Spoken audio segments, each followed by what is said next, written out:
3, 2, 1, 0.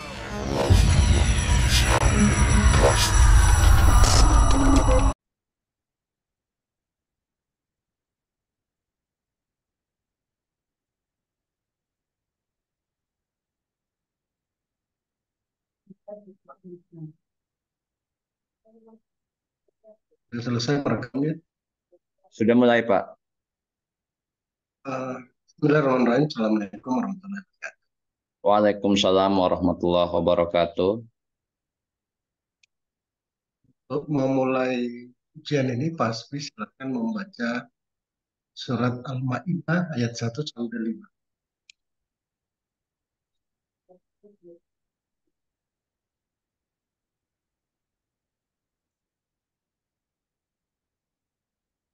Mulai, Pak.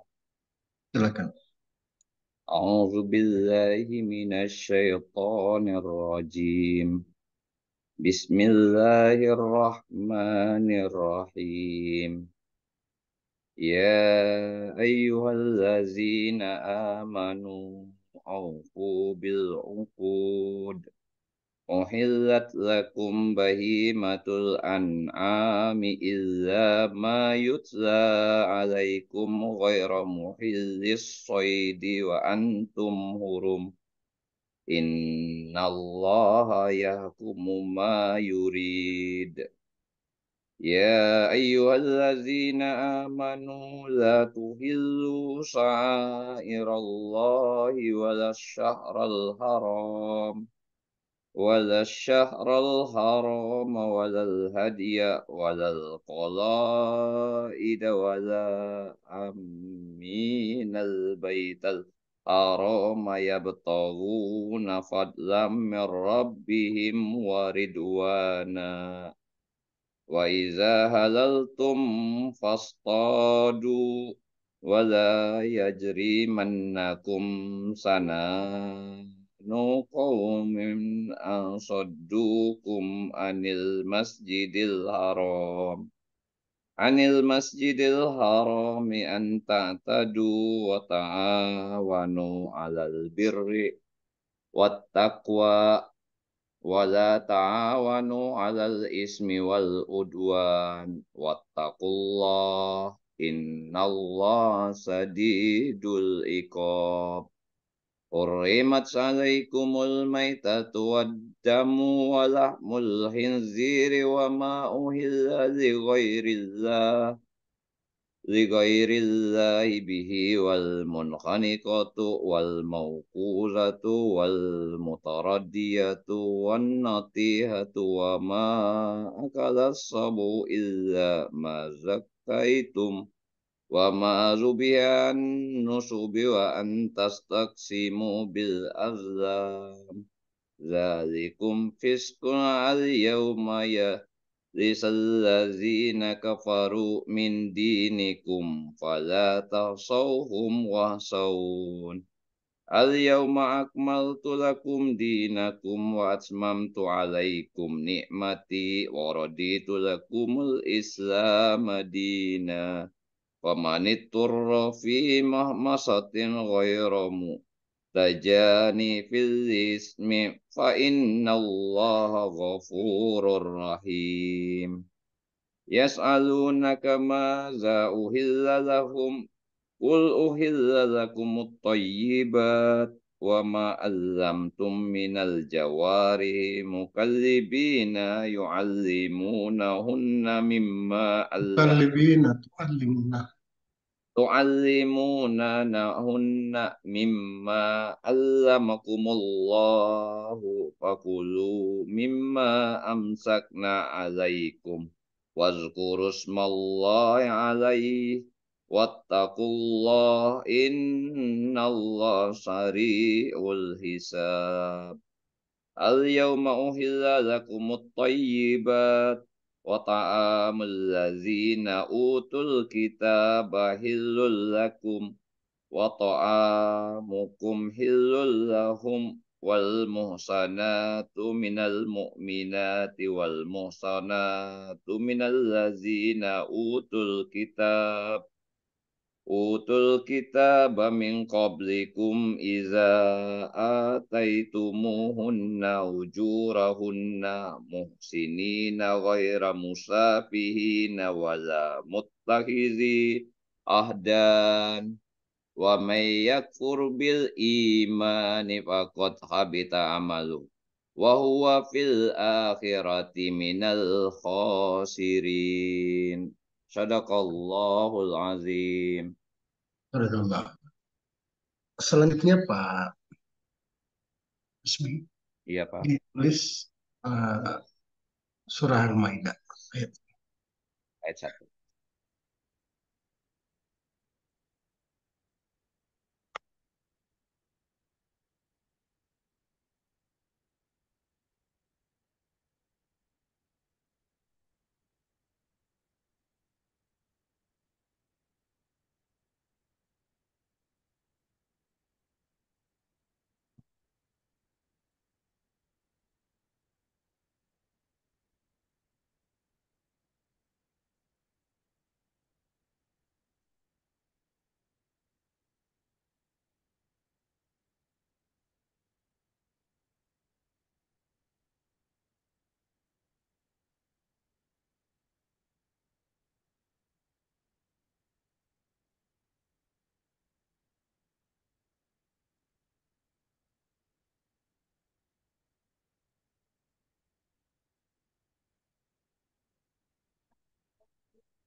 Ya, Pak.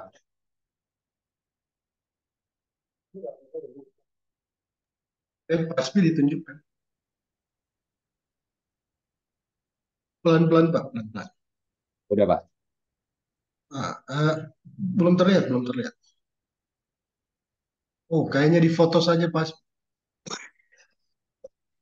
sulit terlihat. Ya, Pak.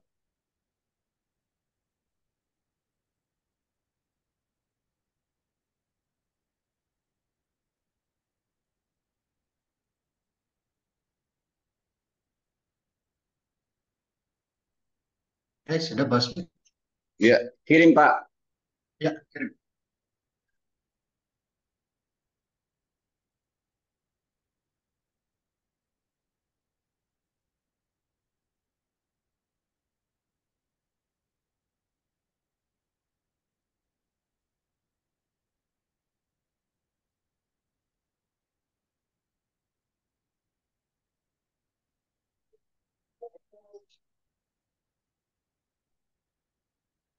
Sudah terkirim, Pak.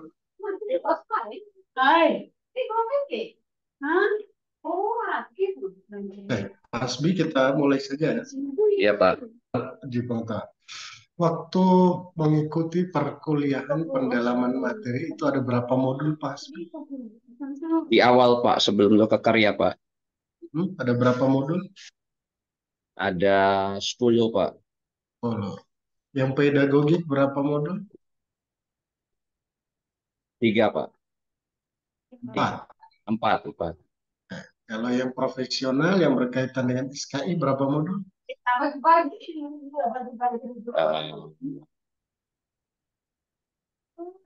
Sisanya, Pak, 6. Nah, yang modul pedagogik modul apa saja?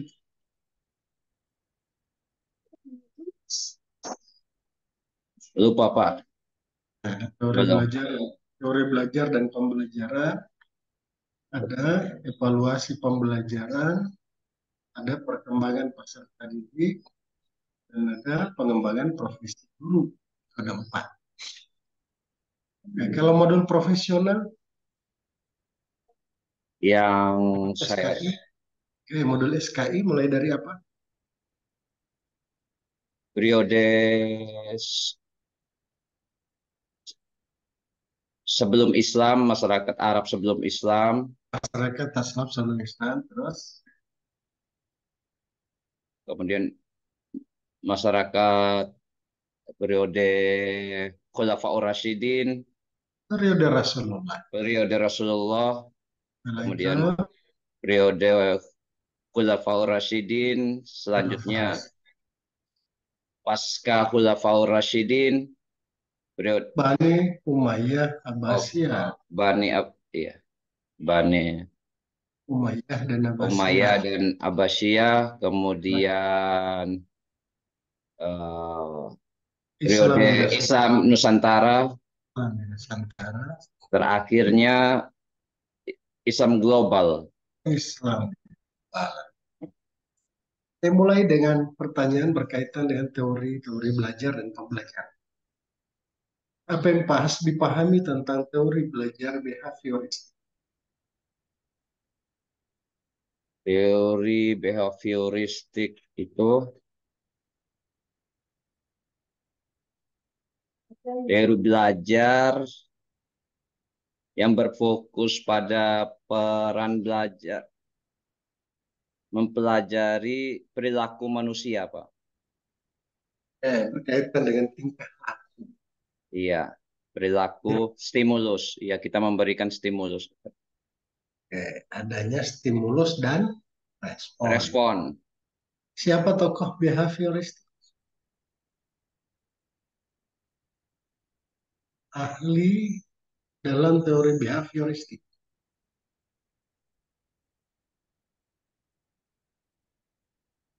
Abraham Maslow. Abraham Maslow itu Ada Thorndike, Edward Lee Thorndike. Terus siapa lagi? John Rawls Watson. Siapa lagi? Edwin Ray Guti. Siapa lagi? Bersom Frederick Skinner. Untuk memudahkan menghafal, itu ada Thorndike, ada Watson, ada Guti, ada Skinner. Oke. Apa kelemahan teori belajar behavioristik?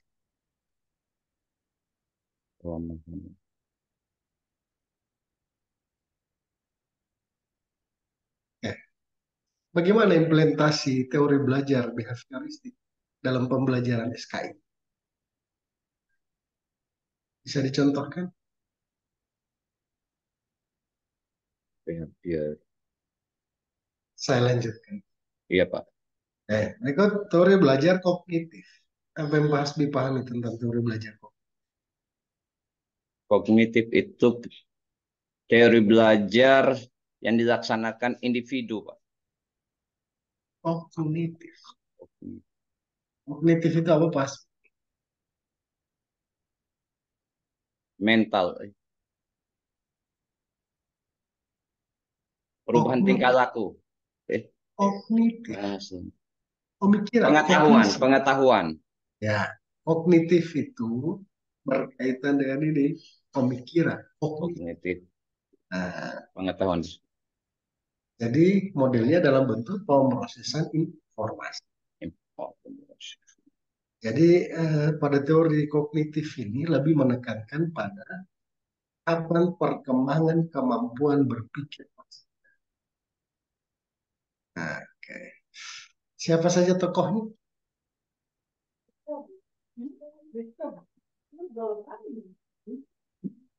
Tidak belajar, Pak. Ya. Saya berharap ini di Mas ya. Karena ini akan ditanyakan juga di UP, uji pengetahuan nanti pada saat dari PP. Jadi teori belajar kognitif itu tokoh-tokohnya ada Jean Piaget, tulisannya itu Piaget. Oh, Piaget. Iya, Piaget, Pak. Ingat, baru ingat. Piaget, ya. Iya. Terus siapa lagi? Brunner, Ausubel, Geck. Nah, jadi ini tokoh-tokoh teori belajar kognitif. Konstruksi pengetahuan. Jadi di dalam sini bahwa peserta didik itu bisa memproses pengetahuannya, itu mengatakan bahwa teori seperti begini. Bagaimana perkembangan Islam pada masa Bani Umayyah, baik Umayyah yang ada di Andalusia, Umayyah yang ada di Damaskus. Nah, bagaimana peserta didik bisa mengkonstruksi pengetahuan tersebut? Cara mengkonstruksinya adalah bagaimana dia diberikan materi-materi yang berkaitan dengan Bani Umayyah di Damaskus. Bagaimana terjadinya perang salib? Bagaimana runtuhnya Islam di Andalusia? Seterusnya. Jadi dia akan melakukan proses kognitif dalam pikiran, mengkonstruksi pengetahuan. Oke, selanjutnya bahas berkaitan dengan teori belajar humanistik. Teori belajar humanistik itu adalah pembelajaran yang mengedepankan bagaimana memanusiakan manusia, mengembangkan potensi dirinya untuk peserta didik, mengembangkan peserta didiknya. Contohnya bagaimana?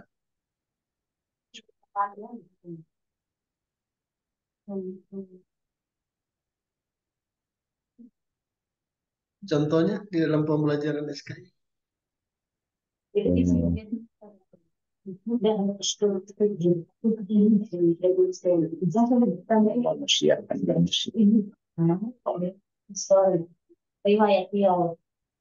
Peserta didik.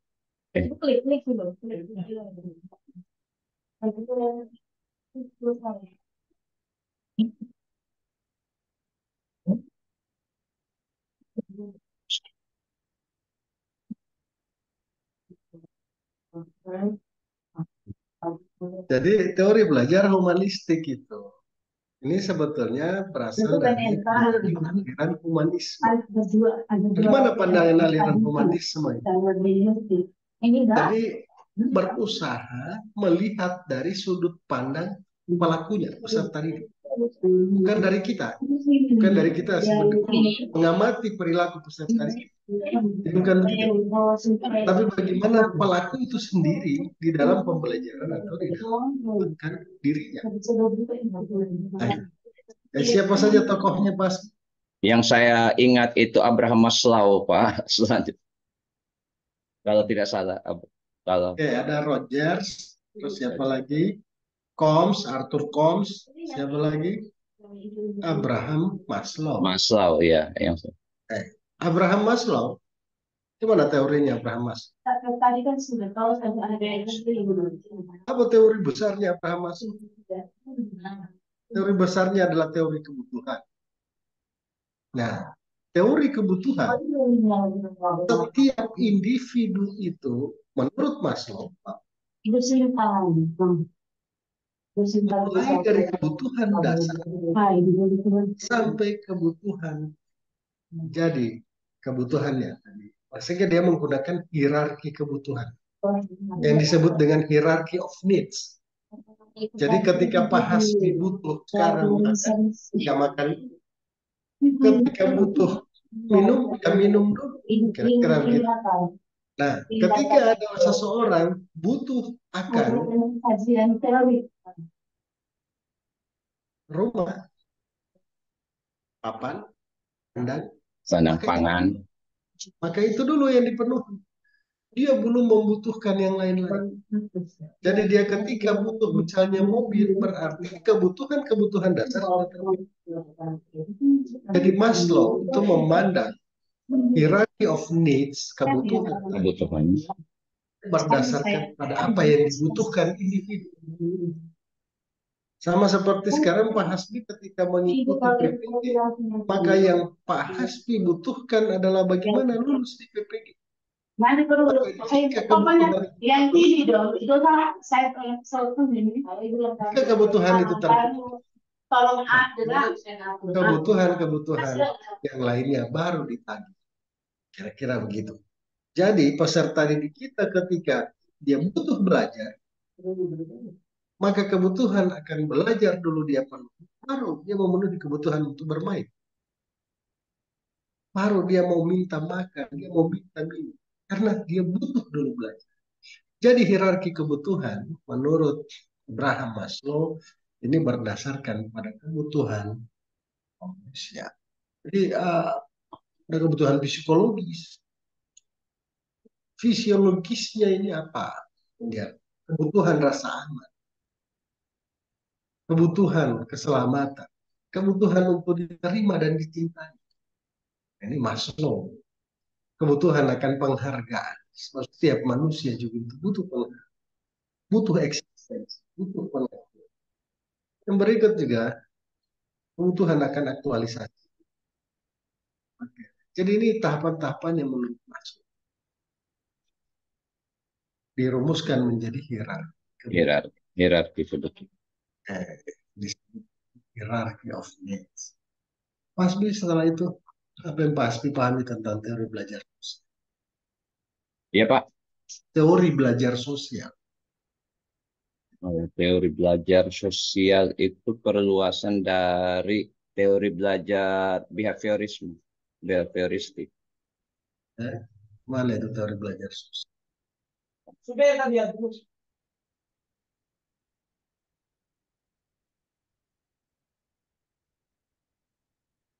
Mana Pasbi? Siapa saja tokoh teori belajar sosial? Gitu. Lupa Pak. Oke. Jadi teori belajar sosial itu adalah teori belajar di mana interaksi di dalam belajar. Nah, tokoh-tokohnya siapa saja? Di perluasan dari teori belajar perilaku, teori belajar sosial. Tokohnya siapa? Albert Bandura. Tokoh yang terkenal. Bandura melahirkan teori belajar sosial. Oke, next. Saya lanjut ke pengembangan profesi. Kapan guru diakui sebagai Iya Pak. kapan guru sudah diakui sebagai sebuah profesi? Sama seperti dokter, sama seperti hakim. Kapan guru diakui sebagai profesi?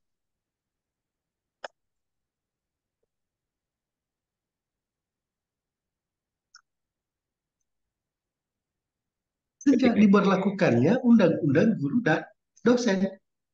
Undang-undang guru dan dosen itu kapan? Nomor berapa?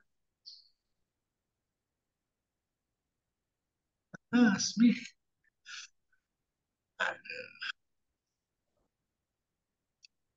Oke, next yang berikutnya. Ini bidang Asmi. Asmi ngajar di mana? Sebelumnya Pak di Min 1 ND hanya P3K saya ditempatkan di sekolah baru di daerah Timur Tengah Utara Pak. Min Timur Timur. Tengah. Tapi tetap di MIN juga, di MI. Masih di MI Pak. Dalam pertanyaan saya berkaitan dengan bidangnya Pak Hasmi. Bidang sejarah kebudayaan. Oke. Bagaimana masyarakat Arab sebelum masuknya Islam? Jadi masyarakat Arab sebelum kedatangan Islam itu hidup dalam keadaan hidup masyarakat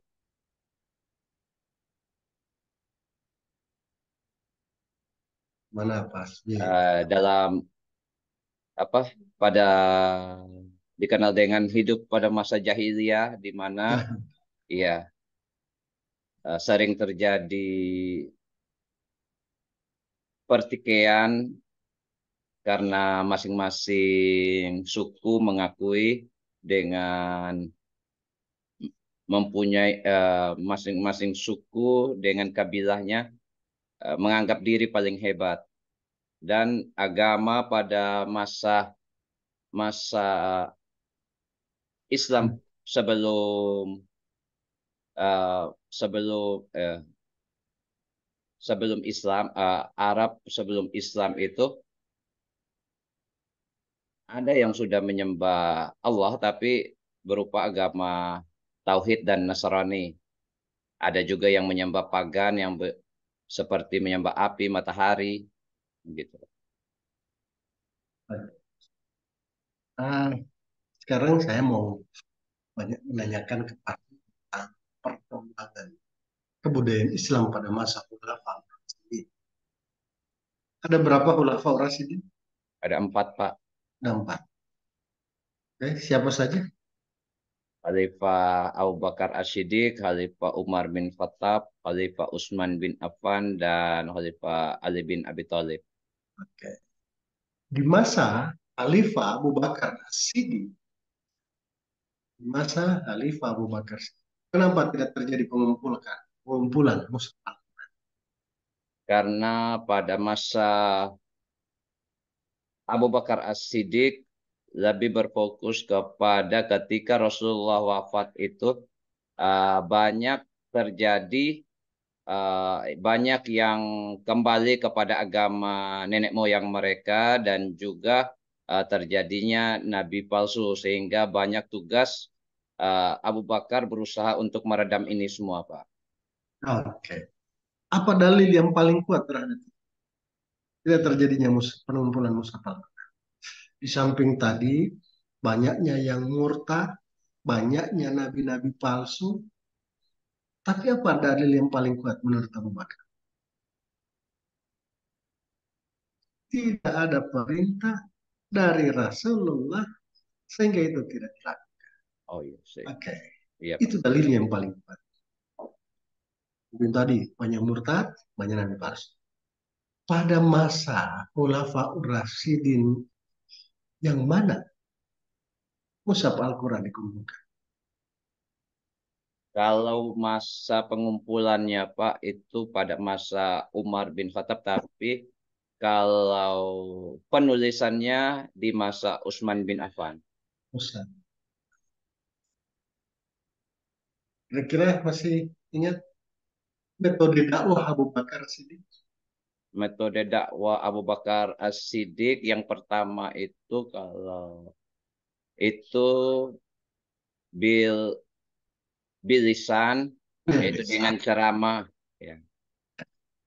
Setelah itu Kemudian Bilyat dengan peperangan tadi untuk menumpas nabi palsu dan ini tadi Pak. Oke, biliar dengan Bilyat kekuasaan. dengan kekuasaan. Itu kata kunci. Setelah itu, Bilhal, bilha. Apa inti dari bilha?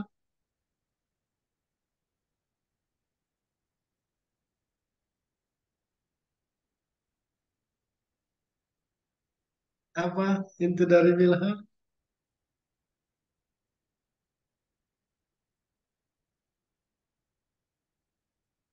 Saya tidak.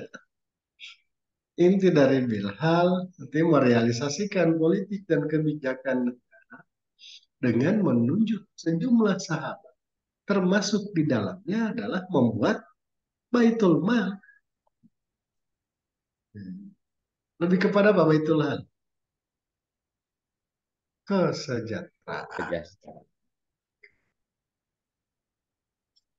Jadi dia membentuk lembaga-lembaga peradilan, membentuk lembaga-lembaga ekonomi, lembaga ekonomi dalam hal ini Mal. Mengorganisir peperangan. Yang berikut metode apa lagi? Pertama apa tadi? Bilisan. Setelah itu Bilisan, bil Bilyat, biliat. Setelah itu Bilhal, bilha. Terus metode uswatun hasanah. Uswatun hasanah itu lebih kepada apa Pak Tasbih? ya, Ke memberi contoh yang baik, contoh. perilaku, Intinya apa? Uswah, uswah. keteladanan. Iya. Lebih kepada keteladanan. Oke, Tasbih selanjutnya. Hmm, Bagaimana kepemimpinan dari Abu Bakar Siddiq? Kepemimpinan dari Abu Bakar Siddiq,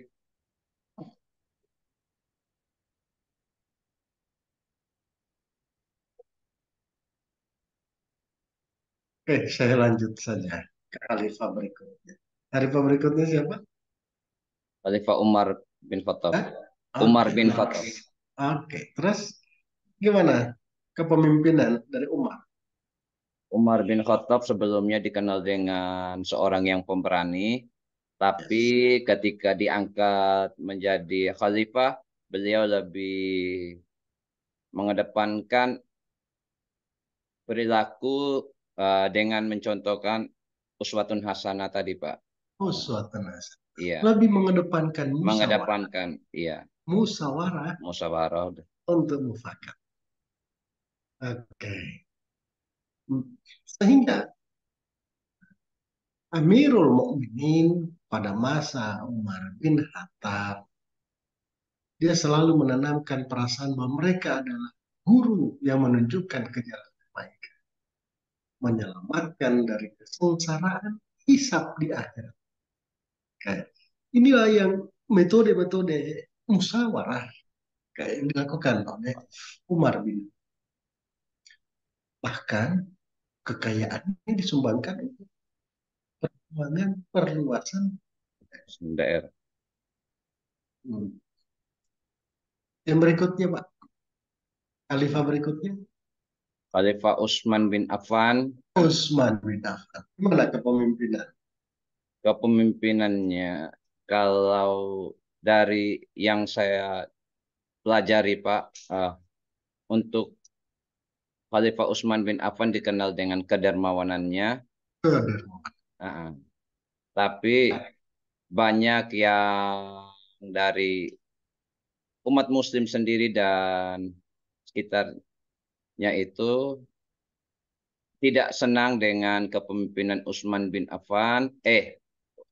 Ya, Utsman bin Affan dikarenakan banyak dari keluarganya yang diangkat menjadi pemimpin-pemimpin di daerah, sehingga disebut dengan nepotisme di antara keluarga. Utsman bin Affan sempat menikahi keluarga Rasul. Iya. Apa saja yang dinikahi? Putri kedua dan ketiga dari Ketiga, Rasul. iya. Siapa namanya? Ruqayyah dan Ruqayyah dan Kulsum. Sehingga Zunurain. dikenal dengan Oke, Dzunurain. oke, Dzunurain. Iya, dua cahaya. Dua cahaya. Luar biasa yang pas. Pertanyaan-pertanyaan itu akan muncul Pak, pada saat ujian nanti. Dzunurain itu dua cahaya. Ada Ruqayyah dan Ummu Kalsum. Kalsum. Oke. Next yang berikutnya, Mas Ali bin Abi Thalib, pemimpinan Ali. Pada masa kepemimpinan Ali banyak terjadi perselisihan dikarenakan banyak dari masyarakat Arab pada waktu itu merasa Ali yang bertanggung jawab atas kematian Utsman bin Affan sehingga terjadinya antara Khawarij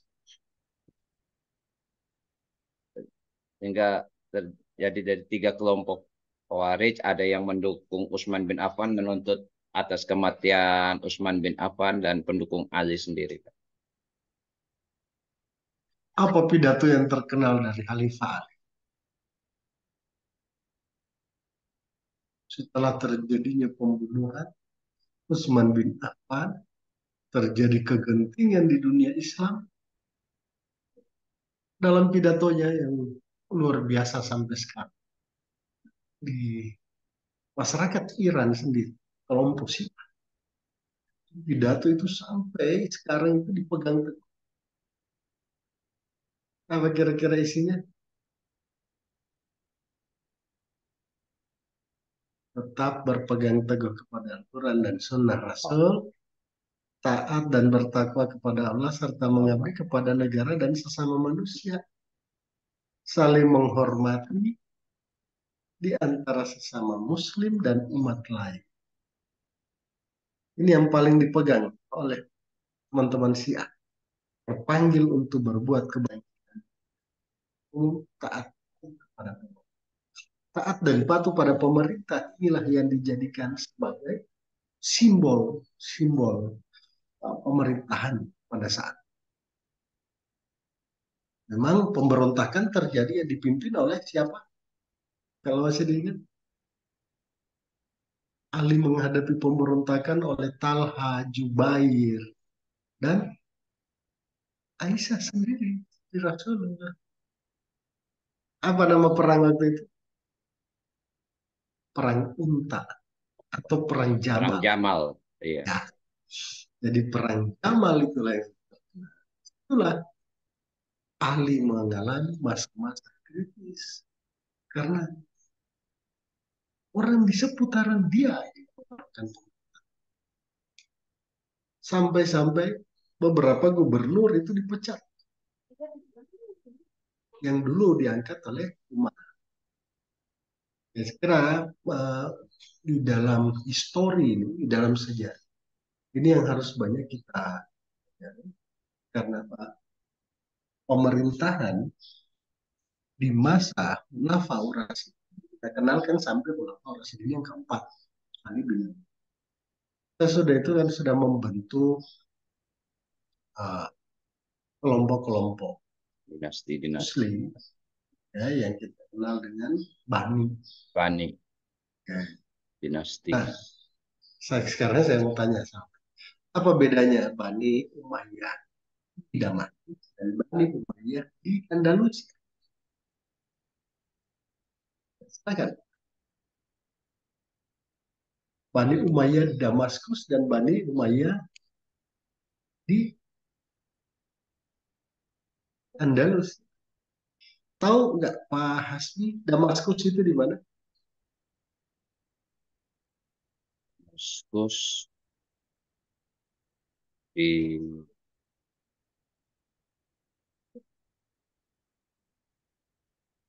Damaskus itu di Turki. Oh. Jadi Turki itu ada dua. Sebagiannya itu masuk Ankara, Eropa, Asia. bagian Eropa dan Eropa dan Asia. maka kejayaan Islam yang dikenal dengan kejayaan Islam Bani dan Umayyah itu di Damaskus. Nah, sekarang saya mau tanya lagi. Jadi wilayah kekuasaan Damaskus itu dari mana saja ke mana saja? Iya, tidak mas. Yang sempat di dalam itu ya. Jadi di Damaskus itu dimulai dari siapa pemimpin pertamanya atau yang mendirikannya? Kenapa kemarin Itu Muawiyah bin Abi Sofyan. Itu yang Muawiyah. pertama. Oke. Jadi sebetulnya kalau kita lihat di kota itu pertarungan antara Romawi ya, dan di bagian Afrika apa sama saya juga begitu ya. Turki itu Yang terjadilah peperangan yang luar biasa dan dimenangkan oleh Khalifah Daulah Umayyah. Dan luar biasa, mereka punya pemerintahan sampai dengan pemerintahan terakhir saya juga kalau alarm itu begitu. Marwan II bin Tapi Muhammad. sekarang sudah lama. Jadi Abi Sofyan Kalau ini pas bikin nasi pemerintah kuning, sejak tahun 41 Hijriah. Terusnya sampai dengan 744. Nah, ini pemerintahan di Damaskus. Setelah itu, saya nanti habis sistem yang berlaku pada Bani Umayyah adalah sistem monarki. Sistem pemerintahan itu monarki. Monarki itu yang gimana? Sistem turun-temurun kerajaan. Raja. Jadi monarki itu pokoknya garis keturunannya saja yang bisa menjadi emir, bisa menjadi sultan. Itu kan nama-nama yang biasa digunakan. Tapi mereka lebih banyak menggunakan daulah Umayyah. Oke. Terus yang berikutnya, bagaimana Umayyah di Andalusia? Daulah Umayyah di Andalusia itu merupakan pelarian dari ketika terjadi pembunuhan terhadap keluarga Umayyah atau yang lari sampai ke Andalusia, kemudian dia membentuk kekuatan di Andalusia. Oke. Andalusia itu tahu kok. Di sebelah mana Andalusia? Andalus Spanyol, Pak. Spanyol. Oke, jadi Spanyol itu sebetulnya kita bisa lihat sampai sekarang. Itu luar biasa kekuatan Islam pada masa itu. Bani Umayyah. Kenapa sampai hancur? Apa penyebab kehancuran? Bahkan ornamen Islam. Kurangnya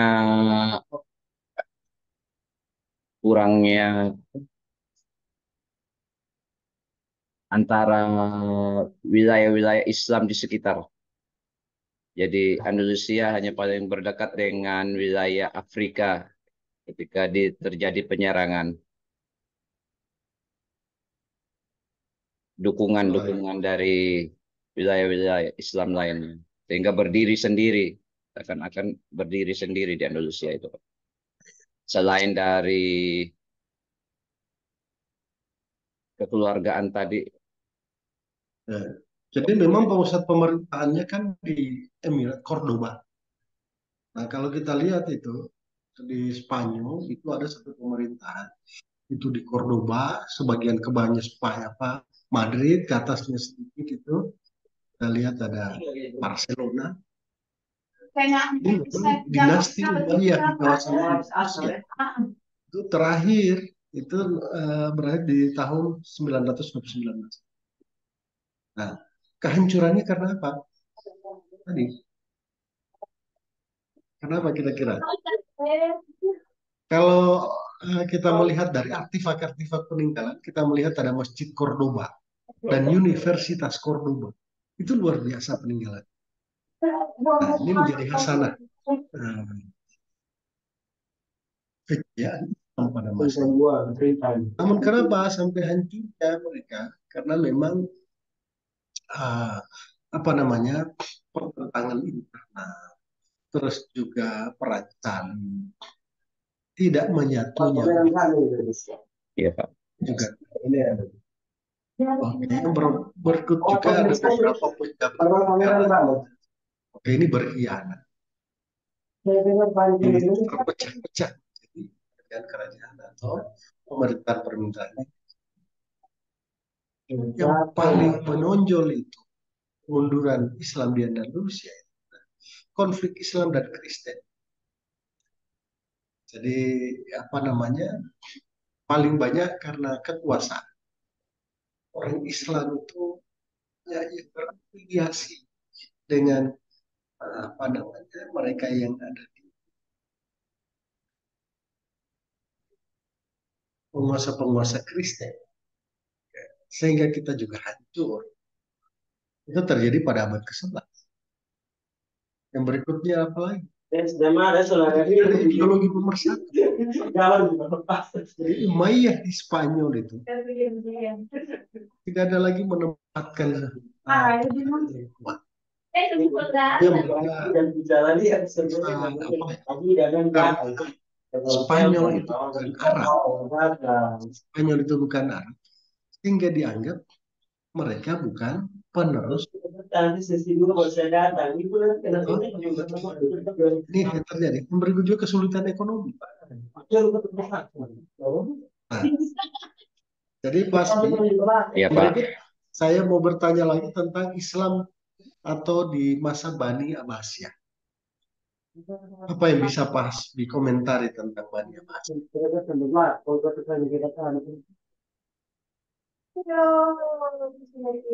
Belum. Bani Abbasiyah itu di mana pas? Iya Pak. Bani Abbasiyah itu di mana? Di Afrika Pak. Irak, Baghdad. Iya. Oke. Irak Pak. Oke. Irak, Baghdad. Itu Anda berada di mana? Ada Asia. Oke, di Asia Barat, dekat dengan apa? Kuwait. Arab Saudi, Kuwait, Iran, itu berdekatan semua. Uni Emirat Arab itu dekatan semua. Jadi Islam mengalami kejayaan, keemasan yang kita kenal dengan the Golden Age. The Golden Age. Masa keemasan Islam itu di Bani Abbasiyah. Nah, berkembangnya ilmu matematika, berkembangnya ilmu kedokteran, itu muncul di sana. Al-Khawarizm, itu Ibnu Sina. Ibnu Sina. Ya, mereka muncul di masa-masa keemasan Bani Abbasiyah. Apa kemunduran dari Bani Abbasiyah? Pertentangan Ada faktor internal. internal pertentangan. Internal itu semasa Abbasiyah, wilayah kekuasaan meliputi barat sampai sampai ke India, sampai ke Cina. Bahkan Laut Kaspia juga dikuasai. Di kekuasaan Abbasiyah itu luasnya begitu jauh sampai ke Mongolia. Hancurnya juga Abbasiyah itu karena tadi Basmi mengenal dengan perang oleh tentara Mongol. Tentara Mongol. Ya, itu ya. Genghis Khan. Genghis Khan. Genghis Khan itu menghancurkan, mulai yang dihancurkan apa? Turki Utsmani.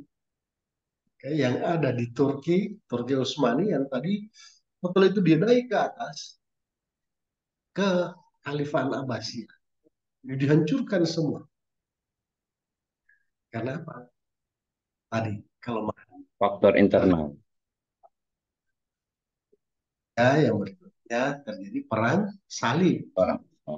Perang salib yang dimotori oleh apa? Romawi.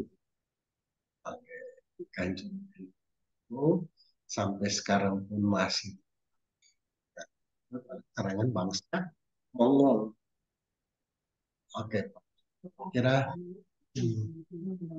pertanyaan terakhir berkaitan dengan Nusantara. Kapan Islam masuk di Indonesia?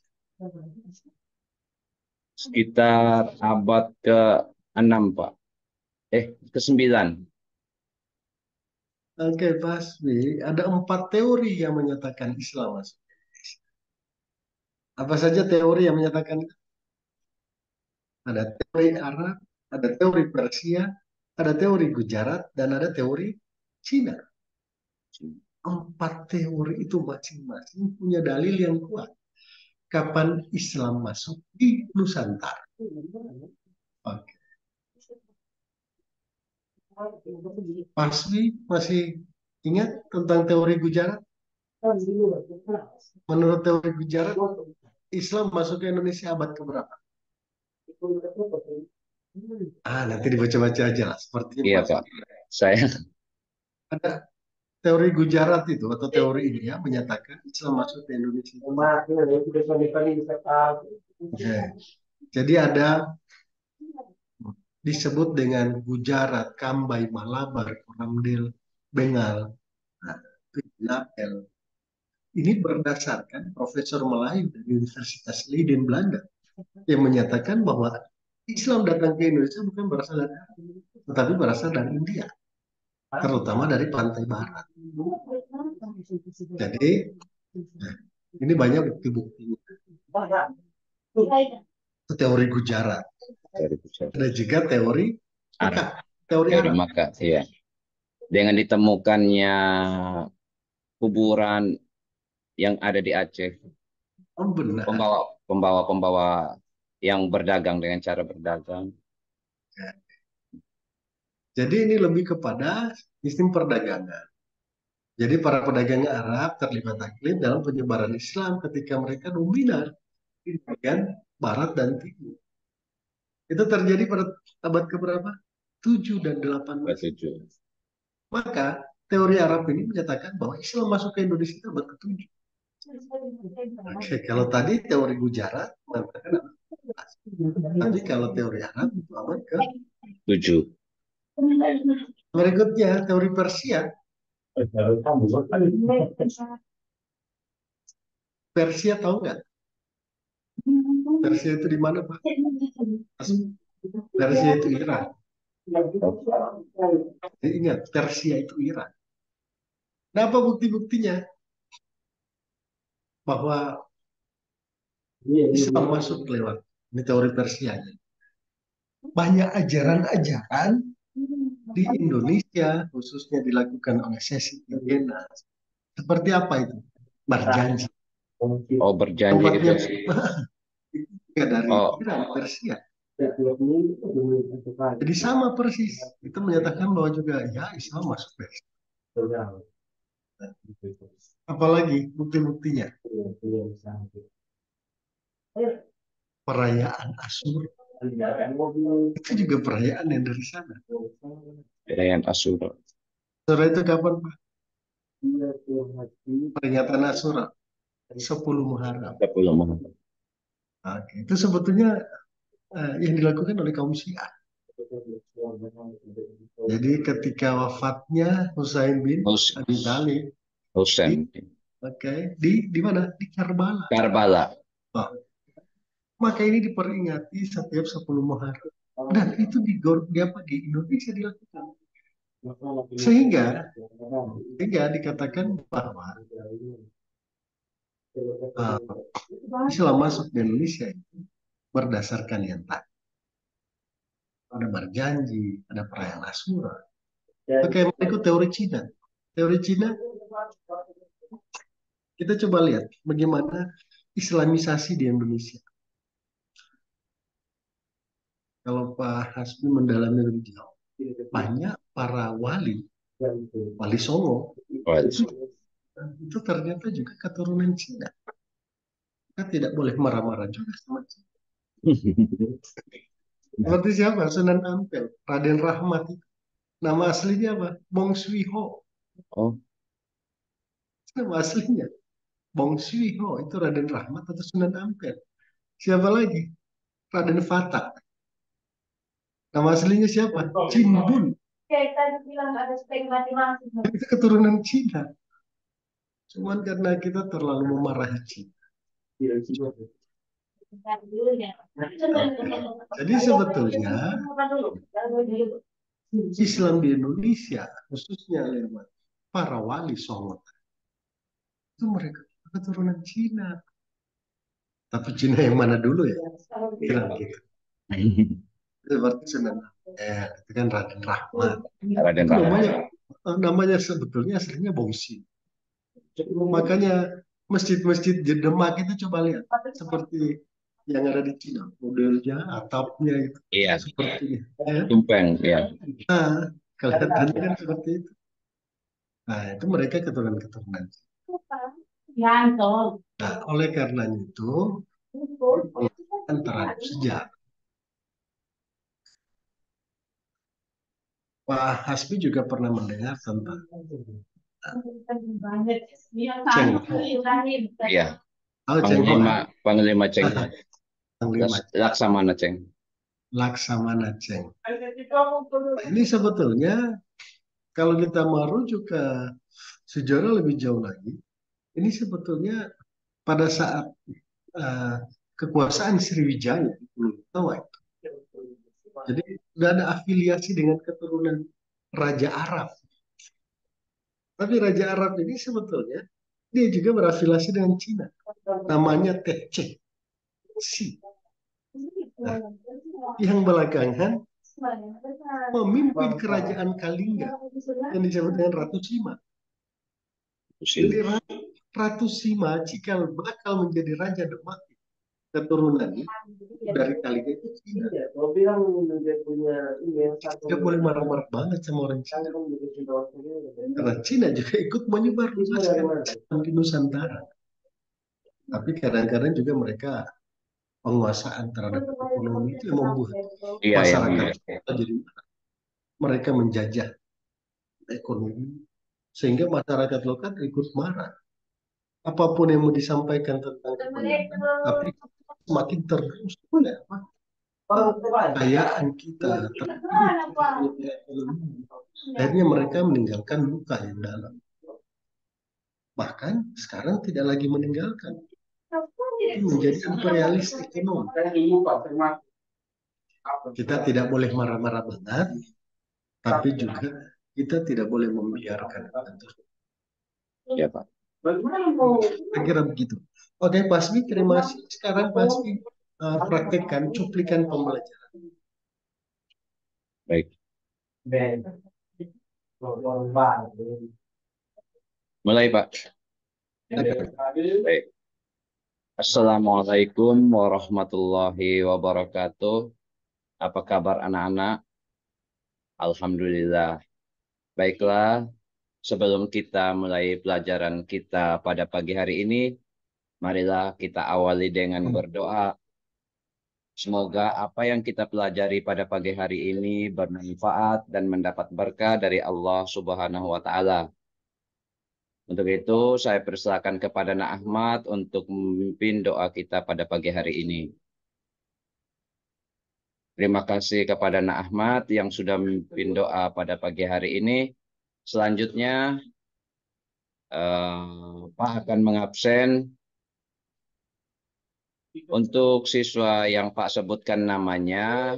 Silakan angkat tangannya kemudian menjawab hadir.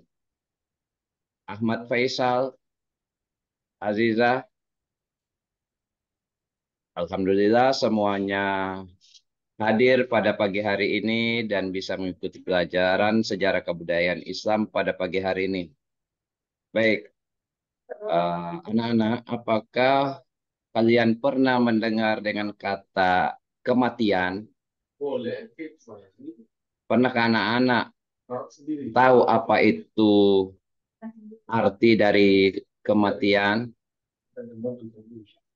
Apakah anak-anak tahu arti dari yatim piatu?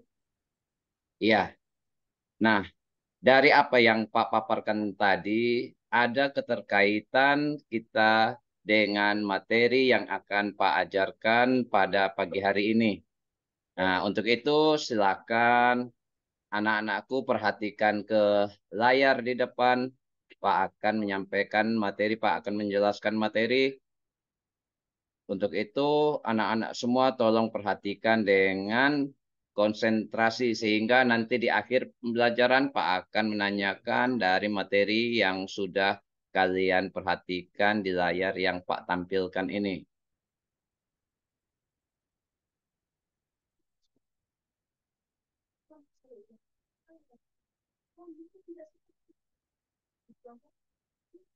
Jadi anak-anak, tujuan pembelajaran kita pada pagi hari ini adalah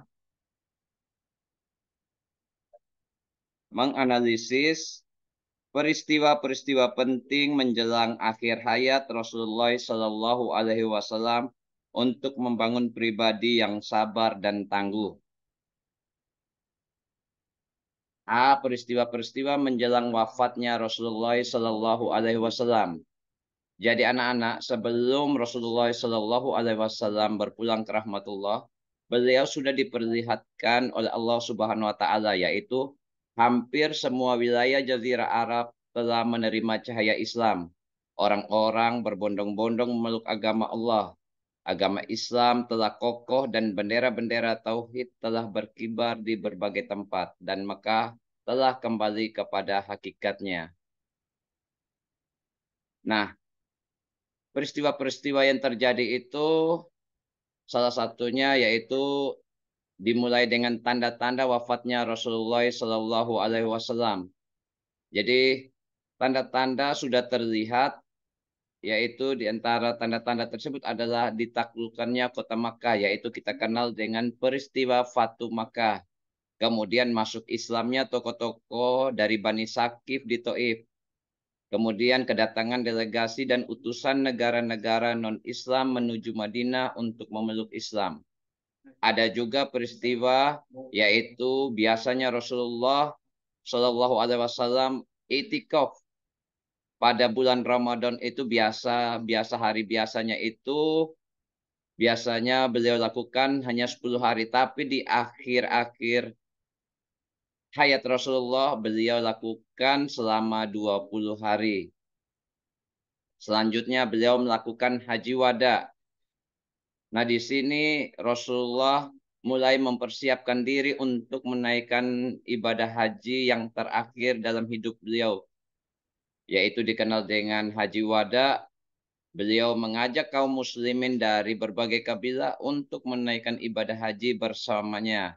Diriwayatkan jamaah haji pada waktu itu berjumlah 100.000 orang. Pada pelaksanaan ibadah haji ini, beliau juga menyampaikan pesan terakhir yang dikenal dengan khutbah wada, dan beliau juga mendapat wahyu terakhir, yaitu surah Al-Maidah ayat ketiga yang bunyinya Bismillahirrahmanirrahim. Al-yawma akmaltu lakum dinakum wa atmamtu alaikum wa raditu lakumul Islam Madinah. Yang artinya, pada hari ini telah kusempurnakan agamaku dan ku telah cukupkan nikmatku kepadamu, dan aku ridhoi agama Islam menjadi agamamu.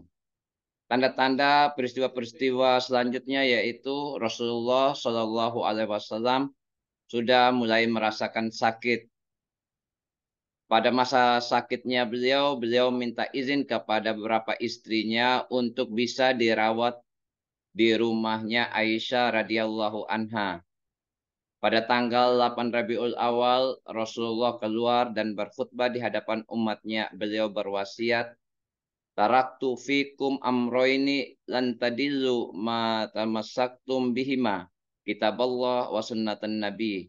Maksud dari itu, Rasulullah, aku tinggalkan kepada kamu dua perkara, dan kamu tidak akan sesat selagi mana kamu berpegang dengan keduanya, yaitu Al-Quran dan Sunnah Nabi Shallallahu Alaihi Wasallam. Ini merupakan hadis yang diriwayatkan oleh Imam Malik. Dan peristiwa terakhir yaitu peristiwa wafatnya Rasulullah Shallallahu Alaihi Wasallam, yaitu pada tanggal 12 Rabiul Awal di hari Senin pada tahun 11 Hijriah. Rasulullah Shallallahu Alaihi Wasallam meninggal dunia, yaitu pada usia ke-63 tahun. Semua yang hadir pada waktu itu merasa bersedih dan tak kuasa untuk membendung air matanya. Mereka berduka dan merasa kehilangan manusia terbaik dan penyebar risalah Islam. Nah, alhamdulillah demikianlah yang bisa Pak sampaikan. Nah, selanjutnya silakan anak-anakku kembali ke kelompoknya, membentuk kelompok. Dari materi yang Pak sampaikan, ada tugas yang harus kalian selesaikan secara berkelompok. Kemudian anak-anak mempresentasikan hasil yang kalian kerjakan. Tugasnya yaitu silakan anak-anak membuat peta konsep dari apa yang tadi Pak tampilkan, yaitu tentang peristiwa-peristiwa akhir hayat Rasulullah sebelum akhir hayat Rasulullah Shallallahu Alaihi Wasallam. Nah, masing-masing kelompok silakan mengerjakan. Pak kasih waktu dengan waktu 20 menit untuk membuat peta konsep. Setelah itu masing-masing kelompok mempresentasikan hasil kerja kelompoknya. Ya, waktunya telah selesai, silakan mempresentasikan hasil kerja kelompok masing-masing.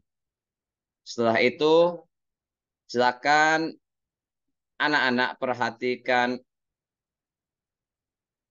ke depan. Ini merupakan tugas untuk kalian kerjakan di rumah.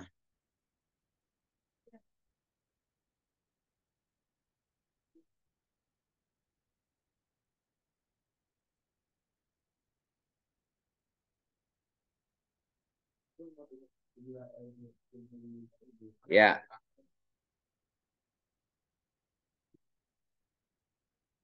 ini soal Pak kasih silakan dicatat, kemudian dikerjakan di rumah. Setelah itu minggu depan dikumpulkan. Silakan dicatat anak-anak. Baik.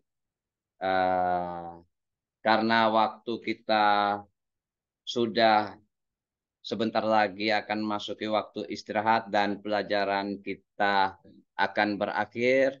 Sebelumnya, Pak harap tetap belajar di rumah. Dan kesimpulan dari materi yang Pak sampaikan hari ini bahwa Rasulullah SAW ketika di masa akhir hayatnya ada kurang lebih 4 tanda-tanda dari peristiwa-peristiwa di akhir hayat Rasulullah, yaitu yang pertama tanda-tanda kematiannya sudah terlihat, yang kedua beliau melakukan haji wada, yaitu haji perpisahan, yang ketiga beliau merasakan sakit dan membuat wasiat-wasiat terakhir di masa akhirnya, dan kemudian di akhir hayatnya yaitu beliau wafat di tanggal 12 Rabiul Awal, yaitu pada hari Senin di umur ke-63 tahun. Nah, baiklah anak-anak, mungkin sampai di sini dulu pembelajaran kita pada pagi hari ini. Kita akhiri dengan sama-sama melafazkan hamdalah. Bismillah, alhamdulillahi rabbil alamin. Sekian, wassalamualaikum warahmatullahi wabarakatuh. Udah, Pak. Oke, terima kasih banyak Pak Hasbi. Alhamdulillah sudah selesai ujian komprehensif. Selamat Pak. Iya Pak, makasih Pak. Selanjutnya disampaikan di grup untuk Ya, yang mau masuk. Di close saja untuk temannya Pak. saya live dari ini Pak. Ya. Ya, makasih Pak. Assalamualaikum. Waalaikumsalam warahmatullahi wabarakatuh.